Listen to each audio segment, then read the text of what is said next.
I'm Jeff Fischel. He is Duke and NBA great Mike Gminski. In fact, we are tracking the Blue Devils as they try to make the long road to Texas and a Final Four. And Duke opens against Mercer.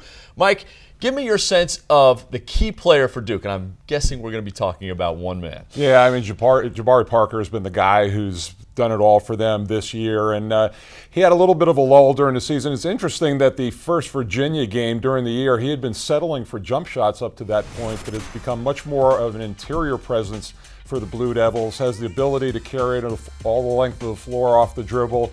He's just a remarkable all-around talent. We saw him as a freshman put up 19 points and 9 rebounds a game. Okay, he's been so good. And, of course, Rodney Hood, Rasheed Suleiman, we know these guys can score, but what's a fatal flaw for this team potentially in the tournament? Well, I think as it has been all year long, if they have a bad three-point shooting game, it's tough for them to overcome that. They really rely on the three-point shot.